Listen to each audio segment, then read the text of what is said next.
Hello and welcome in. It's the PHNX Cardinals podcast, your premier Arizona Cardinal podcast. Like and subscribe. Leave us a 5-star wherever you get your programming. Become a diehard. Go PHNX.com. Pick up a free hat and or shirt. Shop the number 18 collection. I'm collectively surrounded by wonderful people today. My co-host, Bo Brack, live at the PHNX headquarters, downtown Phoenix. Damon, Dawg, producer extraordinaire behind the mic.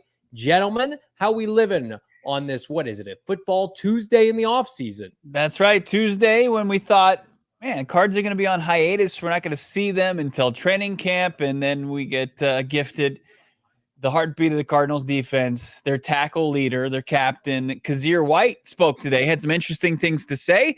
I want to say hello to all of the people in the chat, the fine people. How about Mr. Fat Gangster? Is in the chat. Tyler Simmons, Big Red 6, Ozzy, what's going on? Logan, James Wood, Emily, JoJo. How's everybody living today? It's a fine Tuesday here in the Valley of the Sun, and we're going to get into what I'm used to getting into and having to kind of make excuses for questionable grading, but it's usually my own grades, not our sweet Arizona Cardinals that you thought they had a overwhelmingly successful offseason. According to ESPN, not so much. Yeah, you would assume it's at least above average, but I guess not. But we'll hold that for a second here. What's up, Logan, our newest diehard? He's a diehard at GoPHNX.com, picking up the Maserati Marv shirt, which are shipping in progress right now. I love this from Big Red 6. I took the bus today to the chat. Love that. Love those comments here. How about the super chat from Big Red 6 to kick off the program? Both $5. Happy Taco Tuesday, Big Red Brothers. Happy Taco Tuesday to you, my friend. If we can do the 9-9-9 challenge with beers and tacos, make it through the 9 innings for sure. Would you be able to do that? Absolutely. I mean, easily. Obviously, they're a little heavier, right? Because they got the sauce, right? The meat sauce that you make the beef in. But it would be delicious. It'd be way better than 9 glizzies that you'd have to gulp down. Those are the ones you can dip too, and like the salsa. Yeah. And those are birria sauce. Like I was trying to think what they else? Slow roast the beef in, Johnny. Yeah, that's good stuff. Like I'm trying to think like realistically, because nobody assumes I can do 9 hot dogs in 9 innings.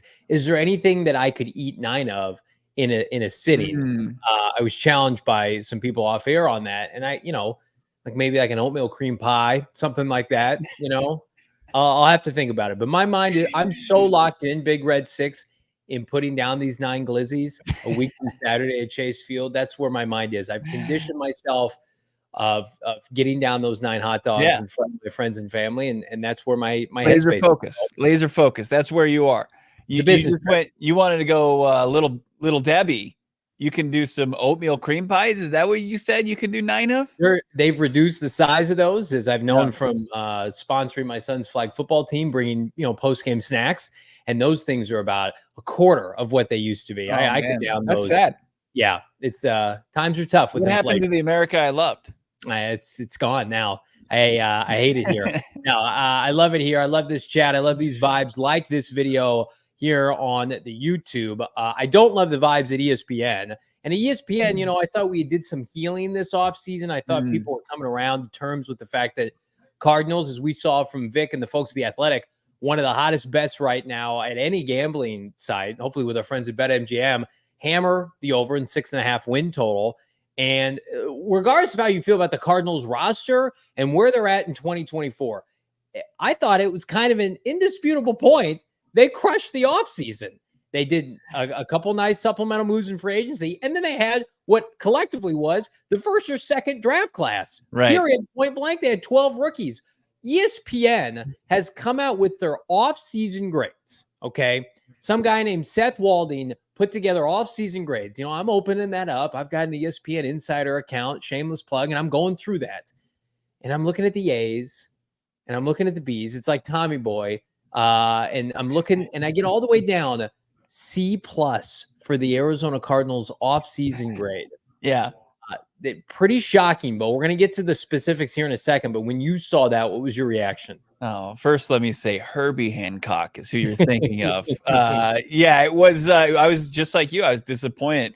I opened up, the ESPN app and I see, it's the feature article and I click on it. And this day and age, it's a safe space usually. I mean, when we're looking at the offseason and how the Arizona Cardinals perform, they're usually getting passing grades. Yeah. And I just had to keep scrolling and I had to get through a bunch of crap. I had to sift through. I was Andy Dufresne, just making my way through the sewer system, trying to break out of prison. It was just yards and yards of crap. And then you find the Arizona Cardinals and you read an article from Seth, the author, that doesn't align with reality, doesn't align with facts. It's one of, like, I do not say this tongue in cheek. I do not like poo-pooing other people's work. Yeah. It's one of the worst things I've read this offseason. It's one of the worst articles I've read in terms of like real factual data, because for each team, he gives a breakdown of biggest move that they made, move I like, move I didn't like. So let me give you a breakdown of what the Cardinals did. Can you caution people to maybe, if they're standing, maybe take a seat, because you're not going to believe what he liked, what he disliked about the Cardinals offseason, how he pushes back on how they could have performed better. Biggest move was the signing of Jonah Williams, okay. The biggest move was drafting Marvin Harrison Jr. Like, I like Jonah Williams. Awesome. Maybe he was their biggest free agent signing. The move he liked was signing Zay Jones. Again, no mention of MHJ anywhere. No mention of Darius Robinson. The move he disliked, not re-signing Hollywood Brown. Hollywood Brown, who went MIA for most of last year, who was not a productive player in Arizona, who is small and undersized and expensive to the point where he got a 1-year contract from Kansas City. That was the move, the linchpin that said, you know what, Cardinals, I was going to give you a higher grade, but I'm going to have to dock you a letter grade because small Hollywood Brown is not returning to Arizona. How about that? Interesting take there. By interesting, I mean egregiously bad, Seth. That's why, at that point, I closed the app and I was done with it. I mean, I read the blurb about the Cardinals. I wanted to see how he could possibly have backed up why he thought that they needed to bring back Hollywood Brown on a team-friendly deal. And then to your point, omit basically the addition of, Marvin Harrison Jr., the entire draft class for the most part, and what they actually did do in free agency outside of Jonah Williams. It really was a poor piece of crap work that I almost just canceled my insider account for, because it's like I wanted to call him up and be ESPN insider Karen and say, hey, your writers, they don't know ball. I need to speak to a manager. Get me to your supervisor now, Seth. And like the Chicago Bears, who got a B+, who, like, say what you want about the Bears. Like, the Bears had an A offseason. They had a really nice offseason. Their biggest move was drafting Caleb Williams. In what world is signing Jonah Williams to a 2-year contract as a solid starting right tackle bigger than Marvin Harrison Jr.? All right, so those are the bullet points. Let's get into the minutia of the article, Damon, Dawg, if we could. Let's cue up that first blurb here from Seth Walder and his podunk article at ESPN. The Cardinals, according to Seth, are still waiting to make their move. I disagree with that. I think they made plenty of moves. They made more moves this offseason than damn near any team. The 2024 offseason was about adding young talent. The Cardinals made 12 draft picks, including 7 in the first 3 rounds. Is that good? Instead of making veteran upgrades to a generally lacking roster. Okay, so let's break down those comments, Bo. Yeah. He would prefer this team not have 7 picks in the first 3 rounds and then go and throw a bunch of money at Christian Wilkins and Robert Hunt. Right. Like, that's how I'm reading Seth Walder's article. He must be a big Steve Keim fan. I know. I was just gonna say, you better just read this in Keim's voice. Scooby-Doo and the gang just unmasked him, and it is. Oh my God, it's Steve Keim, because that's absolutely his approach to team building. Instead of making veteran upgrades to a generally locking off roster, you wanted them to just go throw money at a subpar free agent class more so than they already did, instead of investing in the draft, drafting and developing. This is off to a horrid start. Okay, so let's go to the next piece from the article. Again, it may seem like we're dogging on Seth, and we are. The addition of receiver Marvin Harrison Jr., selected with the 4th overall pick, means that quarterback Kyler Murray has a solid, not great, solid combination of threats between Harrison and tight end Trey McBride, with potential upside of second-year receiver Michael Wilson. That said, I would have tried to keep Hollywood Brown for more than 1 year, $7 million deal he took from the Chiefs, even though we have said on this show, Bo, you saw it in person, Michael Wilson right now is a better receiver than Hollywood Brown, correct? Correct. It's not like the Chiefs would take Michael Wilson over Hollywood Brown. Okay, just had to determine that. Jones is a solid depth piece for cheap, though the Cardinals dealt receiver Rondell Moore for quarterback Desmond Ridder in the swap of disappointments. So again, on here, he likes Zay Jones. He's solid depth, which I don't disagree with. But he is arguing the fact, and this is a proof of the pudding, that Seth does not know ball as it relates to the Cardinals, that Michael Wilson is a downgrade from Hollywood Brown. Hollywood Brown, respectfully, is a good dude. I like him. I'll root for him in Kansas City. Was one of the biggest disappointments since coming over from Baltimore. Yes, the price tag of the first-round pick that he had didn't help his case. Kyler Murray was there to pair with Hollywood Brown the last 8 games of the season. Hollywood Brown might as well have been inactive. Yeah, well, it was egregious. That's an egregious take. It's awful. It's terrible. When you look at their seasons pitted up against each other between Michael Wilson and Hollywood Brown, and Hollywood Brown played a couple more games, but only had a few more yards than Michael Wilson. Like, his impact on the field, versus Michael Wilson, like, the disparity was glaring. Michael Wilson was the better receiver by the end of the year. Obviously, Hollywood, and we were fans of Hollywood Brown on this podcast just by how he was willing to try to play through injuries. But at the end of the day, they were too much to overcome. Michael Wilson dealt with his own injuries and had to put forth, I think, a better season than Brown. And like, when Walder makes this case for Hollywood, I ask him, where does he fit in? Where he's going to play? Is it Hollywood's going to play the Z? Is he going to stay in the X in place of Marvin Harrison Jr.? Where does he play? That was the whole thing that you and I went into the debate, the discussion about. Even at the best price, at the very bargain bin price for Hollywood Brown, you and I had both decided probably wasn't even worth it at that point. So, even if you would have paid him vet minimum, he would have been taking reps away from guys that deserved it over him. Right. Michael Wilson deserved the starting spot over him. He sure as hell isn't starting over Marvin Harrison Jr. He can't really play the slot, and Greg Dortch is a superior slot receiver. Right. And he can't play special teams. He has a very specific, finite role. When he's at his best, when you get the best version of him, it is a fringe 1,000-yard receiver that he's done one time. Right. As an outside speedster, but somebody that is going to miss games, that does not have position versatility, does not have roster versatility, and that up until this year was expensive. I mean, we have seen this time and time again. Hollywood Brown, unless he pops with Patrick Mahomes this year, and he could, and we root for that. We root for Hollywood Brown, is probably going to be a guy that jumps every offseason from team to team. He is much closer to what Odell Beckham has become in that sense, where, hey, this year he's on the Chiefs, and next year he's going to Jacksonville, and the year after that, maybe he's with the Vikings. He's going to go from team to team. He's going to collect checks, and he's probably never going to live up to his draft status. And again, it's not a knock on the person. I like the person a lot, but if you look at his resume, Michael Wilson has a chance to match him in receiving yards for a single season this year. We all predicted, the year Michael Wilson is predicted to have by this podcast and by a lot of smart people is going to eclipse the best year Hollywood Brown has ever had. Well, and it's like Seth pulling up, and this is probably the extent of his research, pulling up each player's bio, seeing Hollywood Brown, 13th overall pick out of Oklahoma, 1,000-yard receiving, 1 in 5 seasons that he's played in the NFL.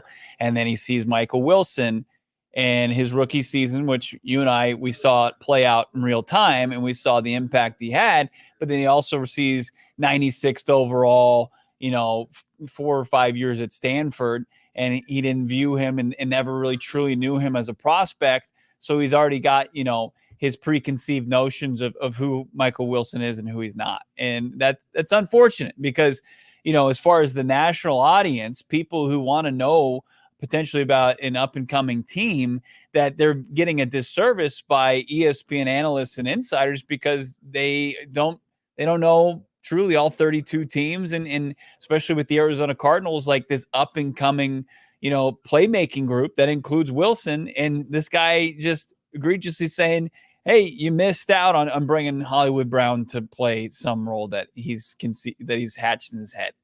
I hope they have Seth on the pregame show for the ESPN Plus nationally televised game at the he's on the call. Yeah, he's on the call. He's the color guy in the booth. I know Michael Wilson's among the top 10 receivers in the NFL this year, but they really missed the presence of Hollywood Brown. Right. Do you guys agree? Slappy Doo and the boys in the studio on ESPN Plus. Let's get to the next slide here. Slide number 3 from this article. Oh God, there's more. There's much more. Arizona's signed Williams to play right tackle, but that all means that they have question marks at both tackle positions between he and Paris Johnson Jr. I can definitively say Paris Johnson Jr. is one of the least questionable players in terms of his position and his ability on the team. Both are former first-round picks with upside. Thanks, Seth, for that. Williams and Johnson ranked 53rd and 63rd, respectively, out of 69 qualifiers in pass block win rate at left tackle last season. Bo, care to make any comments here? Yeah, he cherry picked some stats that kind of fit this. They finished 53rd and 63rd, respectively, out of 60-odd qualifiers in this one statistic. But then he just looks at, Paris Johnson Jr. didn't miss a snap. How'd he do in the run game? And how he kind of endeared himself to his organization. And he helped usher in a new culture for the Arizona Cardinals that they desperately needed. But he's just going to sit there and he's going to see the analytics that he just hangs his hat on and, pulls on tight of himself when he's feeling cold at night, like a warm blanket. And he's just going to go with that and move forward, that he's made his decision that Paris Johnson Jr. is going to be, a potential liability, and Jonah Williams in his first year at right tackle is going to continue to be that guy for a Bengals offense that historically has just not developed tackles very well.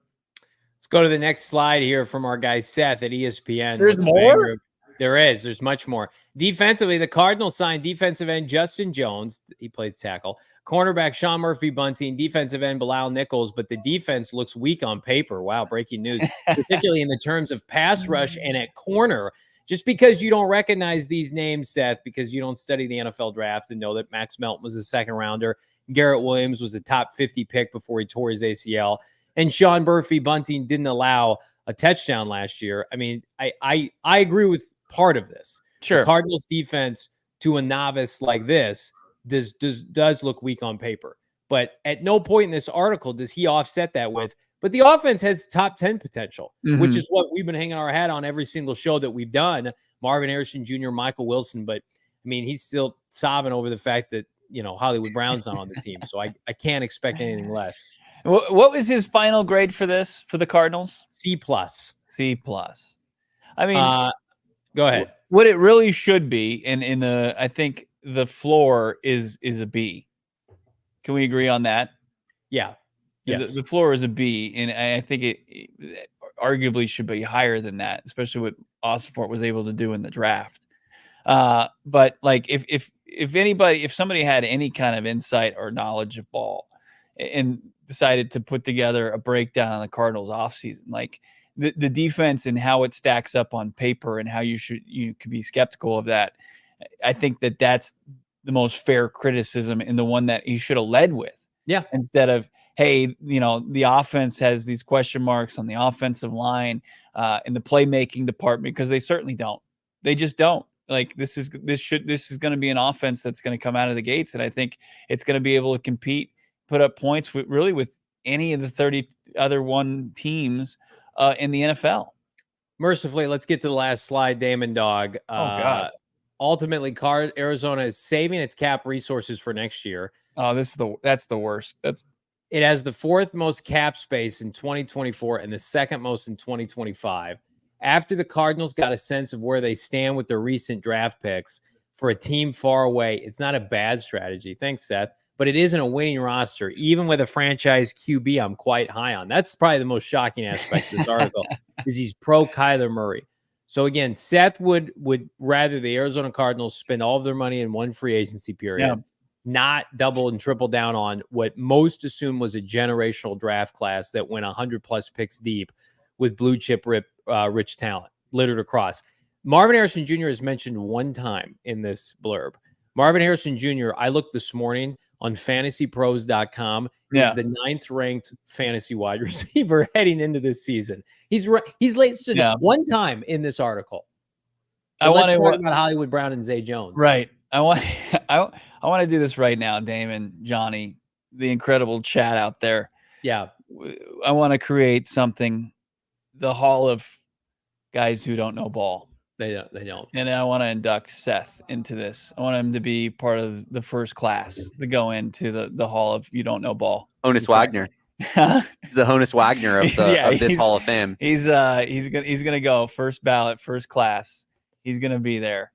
And I mean, just when you thought you couldn't get any dumber, and he comes up and concocts that last paragraph. Can we see it one more time? And shield your eyes if this is tough to watch, because hide your children. That's right. The 4th most cap space in 2024, 2nd most in 2025. If the Cardinals got a sense of where they stand, their draft picks and the team is far away. It's not a bad strategy. Isn't a winning roster. Man, he really just wants them to throw money at their problems. And that was what they did for over a decade. And it just didn't work. It's not a sound strategy.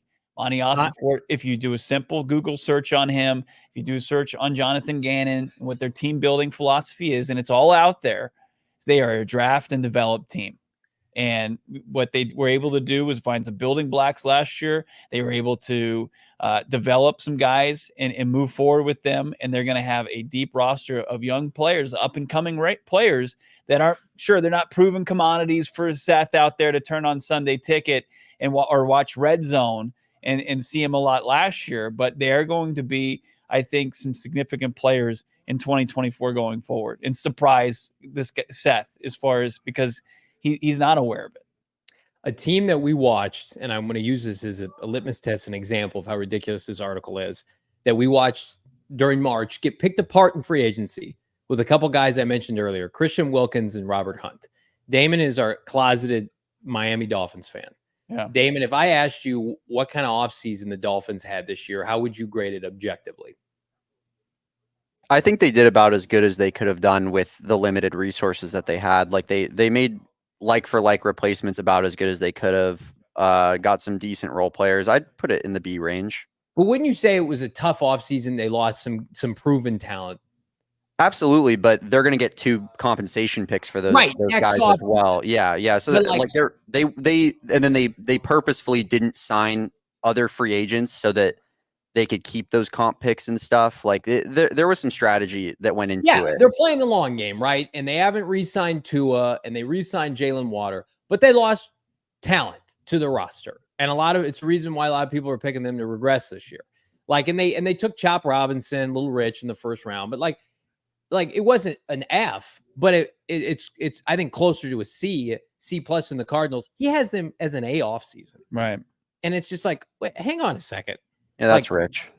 Christian Wilkins and Robert Hunt are 2 of your best players. Now they got overpaid by other teams. You lose 2 of your best players. You're saving money to sign Tua, and you haven't done that yet. So the price tag continues to go up. You're signing, ex-Seahawk players, Jordan Brooks, who's been injured before, and Shaq Barrett and Odell Beckham. You sign a bunch of hurt guys. And again, I'm not trying to dog on Miami. I think eventually they'll be fine. I mean, I just will say real quick, Odell Beckham Jr. as your third receiver is way better than Braxton Berrios as your third receiver or River Craycraft. So that's a massive upgrade there that they made at that position. But Marvin Harrison Jr. eclipses that. Oh, yeah. I think the Cardinals, this is what I would say about the Cardinals, that they're year 2 of a rebuild and they've essentially set their offense for the foreseeable future. Right. How is that a C+ type of grade? Okay. Here I'm going to read the teams that got an A. The Eagles, because Howie Roseman has everybody on ESPN on his That's payroll. Insane. Eagles got an A. They gave $26 million guaranteed to Saquon Barkley, by the way.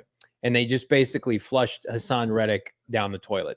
The Chiefs got an A. The Chargers got an A. Outside of Harbaugh, and I love the Chargers, they're stripping that roster down. Mm-hmm. And then they took Joe Alt and Ladd McConkey. Those are building blocks. They didn't make any moves of note in free agency. The Dolphins got an A. How about this? The Patriots got an A. They signed Jacoby Brissett in free agency. they couldn't. Remember, they couldn't convince Calvin Ridley to go to New England. Mm-hmm. Then they drafted Drake May. I mean, like that was their offseason. They got an A. The Chicago Bears got a B+, and I think the Chicago Bears had an A offseason. Yeah. Cleveland got a B+. The Colts got a B+. What did Cleveland do? Hey, listen to this, Damon. This is what he has as the move that he liked the most for the Browns. Their biggest move, trading Jerry Jeudy and signing him to that huge contract, that big money extension. And then he goes, that he loves it so much, Johnny. Not only did he go the biggest move, and the move he liked the most was the Jeudy trade. Does this guy have the worst take on wide receivers of all time? If you're a first-round wide receiver buster, you've underperformed. Seth is ready to tout you up as, the next Jerry Rice. Let's get Jerry Jeudy. And This is the move he disliked for the Browns. They didn't trade for Justin Fields. Close the browser. Call it off. This guy is. Did Twitter write this about this guy any longer? Was this written by Twitter.com, the bots on Twitter? That's what this feels like. This is an article that you have an insider account. This is what you pay for. I'd rather be a diehard at GoPHNX.com and read. Where does he have the Bills? The Bills? If it's not like an F or a D, like he's lost his damn mind, right? I think he's got the Bills pretty far down there. Everybody in the NFC West. He has West. The Titans, by the way, with a better offseason than the Cardinals. And everybody in the NFC West, because that feels like a mandate for anybody writing anything. Cardinals are the worst. They'll stay the worst. I'm still looking for the Bills. I'm scrolling, buddy. Saints had a D. Vegas, Cowboys. No, the Bills had a better offseason than the Cardinals. Yeah, Bills and Cardinals, same level of offseason. That's a good call, man. So we added Marvin Harrison Jr. and they added Chase Claypool and Keon Coleman. Yeah, and Keon Coleman. Huge. Curtis Samuel. Can't grasp the playbook yet. Good stuff from ESPN. Keep cranking out those bangers, and we'll do you one better. We've got Craig Morgan, Gerald Bourguet and company writing real articles that are worth your time at GoPHNX.com. Drop a like on this video. Subscribe to PHNX Sports here on YouTube. Got some super chats we're going to get to, but first I want to get to this. Our friends at BetMGM, they're going to give you something that's worthwhile, something that's worth spending your money on. It's the BetMGM first bet offer, $1,500. Big shout out to everybody who had the Boston Celtics money line last night, as well as the Boston Celtics outright winning the NBA title. Now we look ahead. We've got baseball throughout the rest of this summer, and of course, preseason NFL bets. All can be dabbled on with our friends at BetMGM. Speaking of baseball, if you're locked and loaded like I am, guy like Mason Wynn went deep last night. Can he do it again? If you're going to dabble with BetMGM, check out the MLB Grand Slam jackpot promotion. Best young shortstop in baseball. That's right, baby. Friday, Saturday, and Sunday. No judgment or bias here. You can win up to $50,000 if said player hits a grand slam. You put him your $10 down on a player to hit a home run. If it's a grand slam, you're getting paid out big time. All you got to do is download the BetMGM Sportsbook app on your iOS or Android device. Or again, I love pulling up BetMGM.com. Perfect time. Look at all the preseason rankings. I'm going to tell you what, Jonathan Gannon, Kyler Murray, some people at BetMGM, very smart. They're watching this program. Those odds are continuing to creep up. Comeback player of the year, coach of the year. I saw JG move up a couple spots. So get in on the bets while you can. Deposit at least $10 in your newly created BetMGM Sportsbook account. Place your first wager. You're going to receive back up to $1,500 in bonus bets if your bet loses, which means throw $500 down on Kyler Murray to win comeback player of the year. If it does not hit, you're getting those bonus bets after your initial wager is settled. But you got to sign up with BetMGM. You got to use the bonus code PHNX, and you got to check out the show notes for full details. Now listen to my guy Shane Diefenbach talk about it in the disclaimer. Bets expire in 7 days. One new customer offer only. Gambling problem? Call 1-800-GAMBLER. Available in the U.S. Call 877-8-HOPE-NY 467-369 New York. Call 1-800-327-5050 Massachusetts. 21 plus only. Please gamble responsibly. Call 1-800-NEXT-STEP Arizona. 1-800-BETS-OFF Iowa. 1-800-981-0023 Puerto Rico. First bet offer for new customers only. Subject to eligibility requirements. Bonus bets are non-withdrawable. In partnership with Kansas Crossing Casino and Hotel. See BetMGM.com for terms. U.S. promotional offers not available in New York, Nevada, North Carolina, Ontario, or Puerto Rico. Let's talk about two great things combined. Chicken and pickleball. And we got it all in one place, chicken and pickle out in Glendale, right in the shadow of State Farm Stadium. Chicken and pickle, unbelievable eats, unbelievable games that you can play, especially with the elite pickleball courts, the best they have here in the Valley of the Sun. And now they've got a top tier, unmatched trivia night that begins on Thursday night, 7 to 9. Join us, PHNX Sports, as we take over Chicken and Pickle. Our guy Derek is going to be the MC. He's going to be the lead of trivia. I don't know if he has any questions lined up of who least knows ball over at ESPN. The answer would be Seth, who just wrote that horrible article with the worst grades. But you should join us. We've got some great Cardinals trivia. We got great D-backs and Suns local sports trivia that you can take part in and maybe, win the whole damn thing. It's a free event, Thursday, June 20th from 7 to 9, Chicken and Pickle in Glendale. And while you're there, enjoy some of the delicious food. And, of course, hit the courts for us at trivia night at Chicken and Pickle. Learn more at chickenandpickle.com. I got some super chats here I want to read. I'm going to skip over the first one because I think it'd probably be better if one of my co-hosts read it for me. Okay. Johan Dotson, friend of the program, $4.99. Math T showed up on Saturday. Hell yes, from the 18 collection. Will also be purchasing Diehard membership to cheer on JV with the 9.99. Thank you, Johan Dotson. I will do you proud. And again, I hope you use your free t-shirt purchase on something that you really want from the merchandise locker as you continue to build out your wardrobe of quality items from the merchandise locker. It's a reminder, our 9, 9, and 9 challenge taking place at Chase Field a week from Saturday, Diehard exclusive. It's not going to be on social media. It's not going to be covered live on this show. It's not going to be on YouTube. It's the only place you're going to be able to find the video, the content, the photos, the updates, the PHNX Cardinals member Discord. You have to be a diehard. We look forward to seeing you in the comments, Johan, and thanks for the update, my friend. That's right. Johnny infamously called Washington Commanders receiver Johan Dotson. I think he pronounces it with a soft J. And the A turns into an O. What do we got? Which one is it for me to read or Damon to read? Yeah, hot dog number 5 is up for grabs here. I can't read that one. I don't. Bo, are you a little bit too professional to read this one? I can't see it from here. Can we put it on the screen at least, or is it that egregious? Sure. Yeah, it's hot dog number 5. So in the 5th inning, just asking why wouldn't Johnny eat that? Finish the job. Yeah. Do you think I make it to the 5th inning? If you do, you're going to be on the struggle bus, big time. I don't like the hesitation there. I would have. I say 4-5. I think that's where Johnny gets to 4-5. Yeah, that's where he caps. That's the over under at BetMGM. 4.5. 4.5. Okay. What is? I had a full steak, by the way, for lunch. Steak salad. Just want to throw that in there.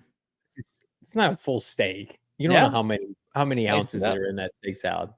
Oh, you yourself did. Gotcha. It was an extra steak that I threw on the grill on Sunday night. We had somebody drop out for dinner. I had it left over, sliced it up, put it in a nice little Caesar salad. It's delicious. Whole thing. What's your over under, sir? Come week from Saturday. I'm going the distance. So you think that you can't get 8.5 at like plus money for Bo Brack? You think Bo Brack is a lot minus 300 to finish the job? Yeah, it's probably the over for Bo is probably minus 115 at 8.5. Yeah, Damon, I can't stand this guy. I can't believe how confident he is doing this. He's never done this. When you see like people who are finishing the 9-9 challenge, they're all built like me. They're professional athletes. Will Hernandez and Yelda Froholt, didn't they just do it? No, I mean, I sent you the video of the guy, and thank you to everybody else that sent that to me, the guy at the Mets game who did it in like 3 innings. Are we sure that guy's not a competitive eater? That guy looked like he's been at... The guy was a monster. I'm not saying I'm that guy, but look. That guy is unbelievable. Paul says he got his 18 plus 1 equals 6 shirt, the math shirt. I can't wait for... Like Johnny and I said yesterday, we don't... For proof that we don't get any special treatment, we haven't received our shirts yet. Keep refreshing my tracking number. I need it bad. To some shady hammering the under. I hope that's in regard to Bo Brack.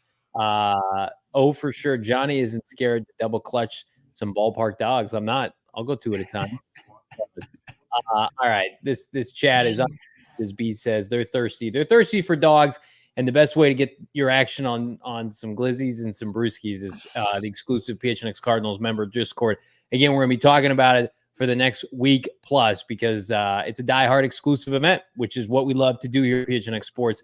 You guys help us build this community. This is a reward for the diehards, a reward for the Phoenix media today, Bo Brack. In the house, the Arizona Cardinals revamped inside linebacker duo, Kyzir White and Mack Wilson took the mics. Anything notable from their presser today? No Mac. It was just Kyzir solo. And we just got word we're going to get to talk to friend of the program, Greg Dortch, on Thursday. So they're going to roll out a couple players this week. But Kyzir White, it was great. I mean, it was a smaller press group, so a little bit more intimate of a setting, and we could ask him. It was just kind of rapid fire, and we pretty much got all of our questions answered. As Ozzy's saying, I'm giving off 2023 Eagle vibes. You know, one of the questions I asked Kyzir was there any similarities between, the Cardinals 2024 offseason and when he was there for the Eagles in 2022? He didn't want to compare them, but, once the question kind of got asked a couple more times today, he said, there's similarities between the two teams as far as you've got hungry roster. Of course, you had a high attendance of players showing up for voluntary workouts. And, Danny Sarek said, where have you seen that before? He's like, the 2022 Eagles. I mean, there's guys, there's self-starters on this team that don't have to be told by the coaching staff, hey, you need to be here. It's guys who want to be here and help this team get to the next level, become relevant again and win football games. But, a couple other things stood out from Kyzir's availability. Asked about the offense. Obviously he's on the defensive side. You and I talked to Jaden Davis last week, and we were like, hey, it's I got to imagine going into the season, opposing teams are going to have to pick their poison. You got James Conner, you got Trey McBride, you've got the three wide receivers and Kyler Murray. And Kyzir White's already seeing that from the Cardinals offense through OTAs. Here's him speaking on that. Is a rising tight end. I think he's gonna be in that top 3 conversation real soon. You got James Conner, who he a workhorse. Michael Wilson had a great rookie year. Just for O-line, they're putting all the pieces together, and I think it's gonna be a show to watch. Cards offense is gonna be a show to watch. He spoke on he was asked who stood out on the offensive side of the football, and his first name out of his mouth, Marvin Harrison Jr. Imagine that. And then, talking about the quarterback, Kyler Murray, said he sees similarities between Kyler and Mahomes a little bit, just their ability to extend plays, make special plays, but really said that Kyler, he believes he's poised for a big year. And then when kind of asked, you mentioned Mack Wilson, the new duo that they have on that defensive side of the football, like Seth's article for ESPN, they're recognizing that, they're getting a little disrespected. They're not showing up on the best inside linebacking duos that are out there in some of the rankings. And this is what Kyzir kind of speak more on that disrespect. Yeah, I feel like they sleeping on us.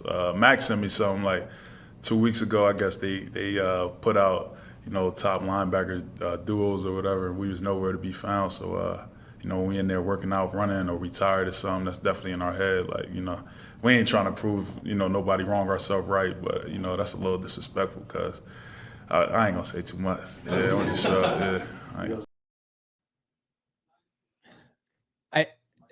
I mean, this unit does not have household names on it, period. It doesn't even have household names that maybe had success with other teams like Kyzir White. To know who Kyzir White is, you have to be in the weeds with pro football and be more than just a casual, as the kids would say. Like, outside of Budda Baker, most people don't know many players on the Cardinal defense. That does not mean anything as it relates to the success that they can have. Like, we have seen it time and time again. The Cardinals brought J.J. Watt into Arizona to be a coach on the field in his 30s to help kind of mold and gel everybody together. That did not work, inevitably. He got injured. The team wasn't very good. Like, you have as many big-name players as you want, but for whatever reason, it may not work out. I would rather go this route of, it's a young team. It's the second year under the same head coach and defensive coordinator. And I just happen to think Jonathan Gannon is a kingmaker, not only with defensive backs, with defensive production in general. I think the biggest indictment of what Philadelphia has done is, with no Jonathan Gannon and more talent last year, like, they had an influx of talent They had a top 7 defensive tackle that contended for defensive rookie of the year. They had a bunch of guys who were supposed to pop. They were unwatchable defensively at the end of last year. So like, I'm not going to sit here and say like the Cardinals can be very viable defensively. I just think it's a lot to ask September and October. But if you told me, if we took a finite stat and said the Cardinals have a top 10 defense between weeks 12 to 17, 18, or weeks 14 to 18, it would not surprise me.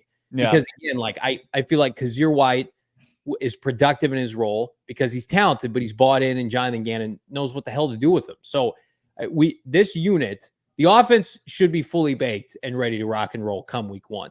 Yeah. The C unit, you may have to leave in the oven for a couple more weeks to be able to really see folks like come into their own, that's fine. This is year 2 of this rebuild.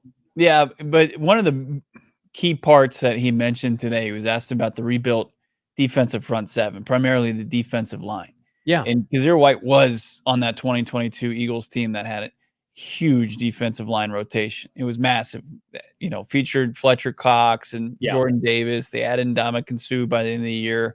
I mean, we're not talking about the pass rushers because we know the Arizona Cardinals are moving with the status quo as far as the pass rushers, but Kyzir White knows what to look for as far as, the teeth of the defense. And I think that he has a lot of belief in how they rebuilt it.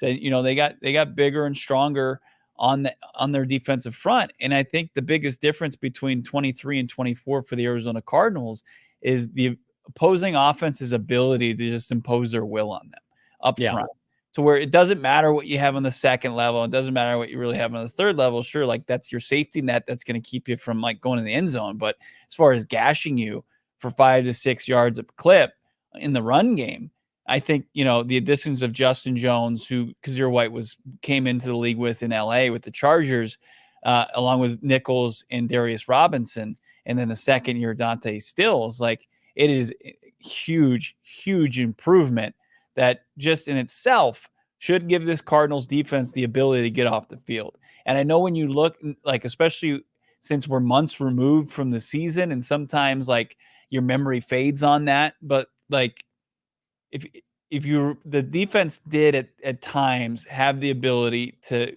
get a couple stops in a row, and at times during the season last year was maybe its strength, to where like the final numbers showed like they gave up the second most points in the NFL and had a tough time, getting off the field. But earlier in the season, they did make some stops. They did get some turnovers. They did have TFLs, and they did have sacks. And I think that that's more of what they can be, more so than what they were at the end of the year, where they were just huge liability. Yeah, it's hard to even judge the defense at the end of the year because I'm outside of some defensive backs. Like the front 7 was not.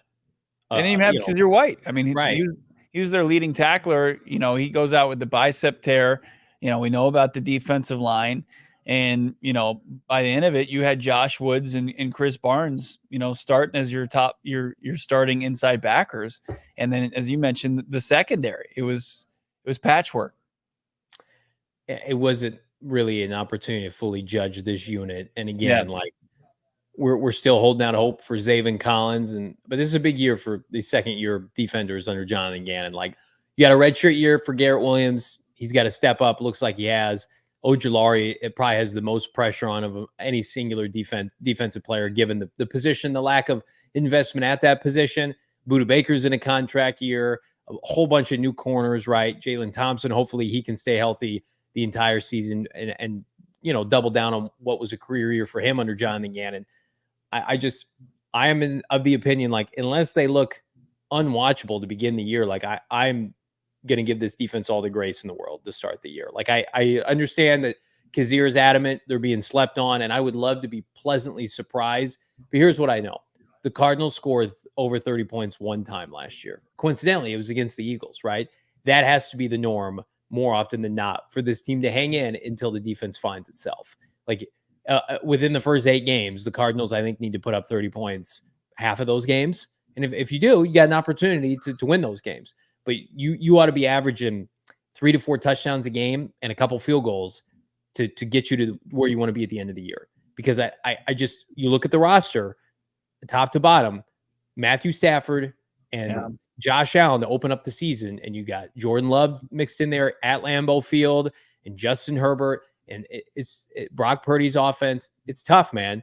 So I'm just going to sit back on NFL Sundays, watch the game, and take it in defensively, and just hopefully be able to cherry pick some wins, because I look at the finale against the Seahawks. That defense played outstanding that game. They lost that game. The game against Houston, picking off CJ 3 times in the second half, outstanding. Times against Philadelphia in the second half, terrific job. There are times last year, even in losses, where the defense was ahead of schedule. I'm looking for more performances like that.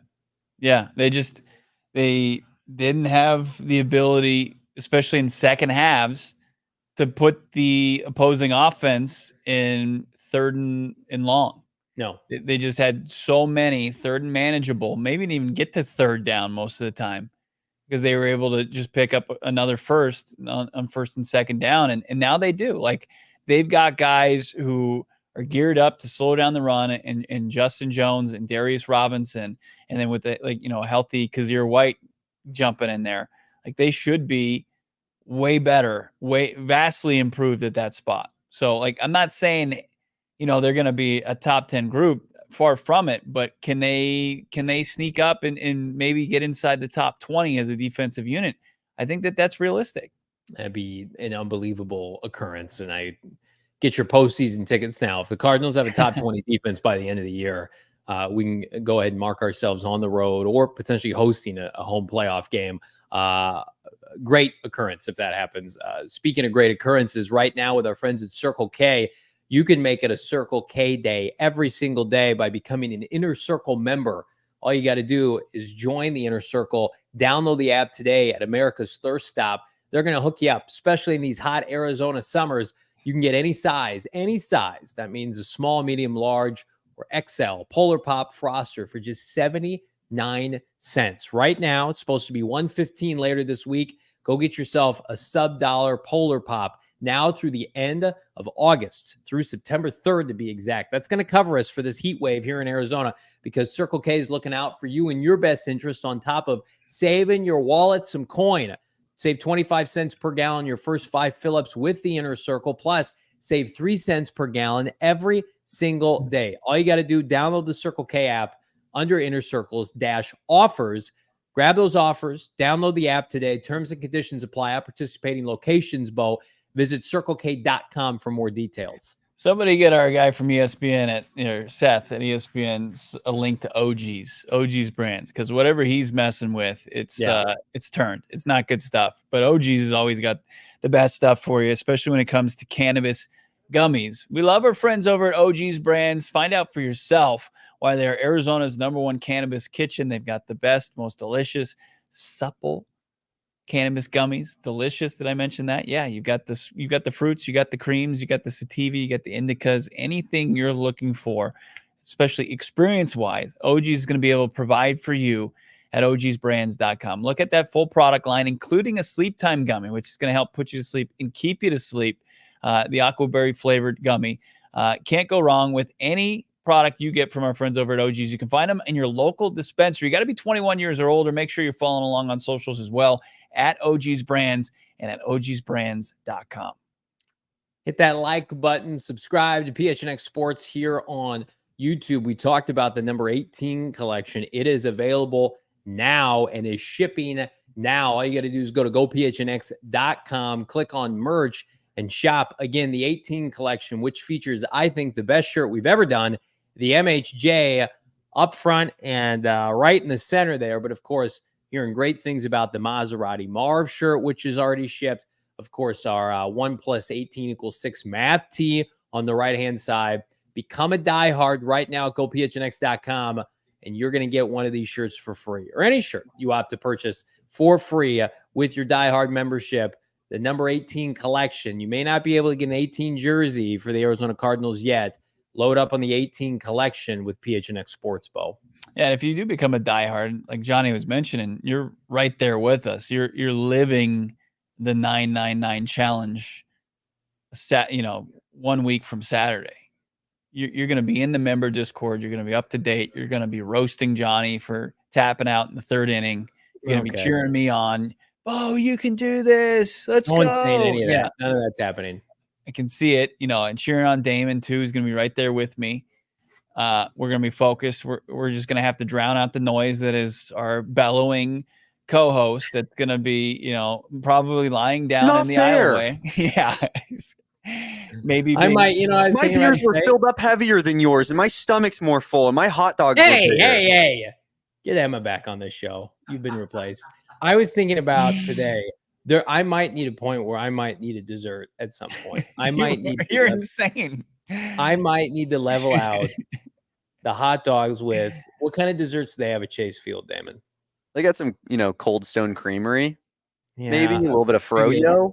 You got a little churro action, something like that. Churro dog. Yeah, you can go load up on the churro dog. You know what? I'm willing to allow Johnny to use that as one of his hot dogs if he wants to do a churro dog. How big is the churro dog? How big is that? Bigger than the hot dogs we'll be eating. It's two donuts that are the size of hot dog buns, and then you got a churro length. That's the length of a hot dog. That's interesting. Ice cream, scoops of ice cream on it. You're telling me that for the first time. That could be something where would that count for maybe 2 hot dogs? The churro dog, Damon? When way back when, in the inception of the churro dog, back when Derek Montilla and myself were working for different sports media agencies. Wow, cool. We did a churro dog challenge where I think we ate 3 churro dogs. And Derek bested me, and I think he did it in like less than 10 minutes. What? Yeah. Would you count this as 2? I mean, it's pretty big. Would you give Johnny that? Well, no, I would count it as one. It's one dog. I was just asking. There's gonna be a point where what would really impress me is if Johnny went the distance, did all 9, and then did a churro dog. Yeah, you're a madman if you do that. You would earn everybody's respect. It's probably like 5 times as many calories as a regular hot dog. Here's what I'm counting on. Let's put my performance off to the side a second, Yeah. because you and a lot of what I consider now my frenemies in the chat have already written me off. The amount of pressure that's going to be on Bo to show up on this show on Monday, to be able to face the music for the people that are not in the Discord, which is it's foolish. You need to be in the Discord for this event, and be able to look everybody in the eye into the camera and say, I failed. I was overconfident. That to me, that's a lot of pressure. I have no pressure going. I have 0 pressure into this event. 0.000. Nobody's expecting anything. And if I overachieve, I'm going to be the glizzy gladiator of the show. Whereas you are only going to be the big fat loser if you don't do 9. I agree with that, Johnny. He's talked a big game. He needs does. to back it up. Nobody's pointing that out. He's just like, this is a layup for me. I'm going to take care. 9 beers and 9 hot dogs in about 2 hours. That's a lot. That's a lot. Pressure makes diamonds, my friends. 1,100 calories in a churro dog. Yeah, I believe in you though, Bo. Like, I'm not saying I don't believe in you. I do have to back it up. I'm going to say it. I don't believe in you. I'm rooting for you to fail. I'm hoping that your failure kind of supersedes whatever kind of effort I'm able to give. Yeah. And I can walk out of Chase Field with my head held high that day. Is Johnny gonna piggyback our success? Is he gonna Tatum it? Is he gonna Jason Tatum? When you and when we finish the challenge, is he gonna be like, we did it, guys? We did it. Anything is possible. Yeah, what can they say now? What are they gonna say next? I need to say something. Damon's talking a big game too, and he's been talking a lot of smack on this show. What happens if I best Damon? What happens if I outdo Damon? I will give you that. If you beat me, I think that's a victory for you, Johnny. I feel like that's kind of the unsung storyline here. If we're talking about game storylines, if we're going head to head, and I'm just pitting you versus Damon. Yeah, I mean, you're like plus 500 against Damon. He's in the peak of his physical prime. Yeah, he's in his 20s. Like, he's hungry. He's never. That's what I'm saying. He's mostly now malnourished by the hours he puts in. Yeah, the way he probably just couldn't treat him worse here. Take care of himself. My biggest problem is exactly that. Yeah. I don't know if my stomach is big enough to have as much food because I don't eat a healthy enough diet on a daily basis. We know Johnny's got like this tiny little baby stomach. We do know that. Is this Appalachian State versus Michigan? Is this Boise State versus Oklahoma in the Fiesta Bowl? No, because those teams won. Will I win, though? This isn't over yet. I want to say, Johnny says I talk a big game. I feel like I've talked about Johnny a lot, but not about I'm not talking well, myself. Well, that's what I'm saying, much. Damon. The quiet confidence you have to appreciate. If you're talking a big game about how poorly I'm going to do, and if I come on this show, Damon, Monday after Chase Field, the 999 in the Die Hard Discord, and I beat you, we're going to have to get a camera. You're going to have to make a statement, just like you had to make a statement to the Hold the Liners post-draft. People are going to be expecting you to talk to the audience that day. And You'll have earned it. Back. No, that's fair. And out if it happens. I'm man enough to admit so dismissive. He can't even act like that's a reality. I just don't think it is. You want to know what the difference is, though, Bo? I'm not going to give you every excuse under the sun as to why that happened. I'm going to put my hand up and say, Johnny, you won. Congratulations. Right. It's like, there are other hot dog eating contestants, but come on, it's going to be Chestnut. Like you can say, hey, there's great value here, but at the end of the day, he's going to win. He's going to put back the most dogs. Call me Ric Flair that day. I'm going to be the dirtiest player in the game at Chase Field that day. No one's going to be dirtier, sloppier, trying to get an advantage than me. I'm going to every trick in the book I'm going to have at my disposal that day. Look, man, I'm going to be rooting you on. I'm rooting you on right now. You aren't. Stop saying things that aren't true. I like your hat, by the way. It's cool. My son's hat. He let me wear it for the show today. I don't think it's a licensed hat. I think he got it off Amazon, and I've never seen it advertised anywhere. But he said I could wear it for the show today. Is he wearing a Cards uniform? Is it in it, or is he wearing Ohio State? Oh, that's sweet. It's Cards. Yeah, I don't think it's ripped off from our T-shirt.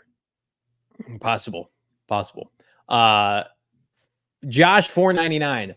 Back to football talk. Still upsets after my rewatch of Super Bowl 43. Oh, brutal. I'm positive that the entire Bidwell family is in cahoots with the Steelers organization.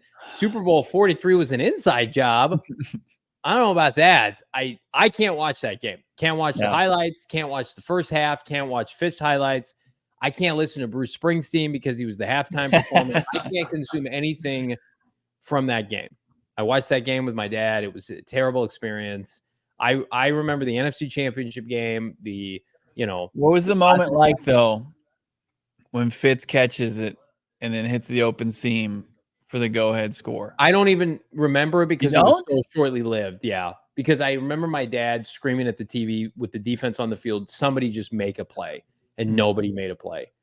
I remember Darnell Dockett had the game of his life. Like the Cardinals, they did everything they could, man. I can't watch it though. You guys just ruined Johnny's day. Well, no, it's already ruined when you were talking to me about the 999. I get upset. We appreciate it. $4.99 super chat though, Josh. Thank you. Elite Avatar by Josh too. One of the best. It's stick figure Johnny telling stick figure Marvin with a crown on his head, I hate you. As I'm wearing a Marvin hat. Unlicensed, I'm sure.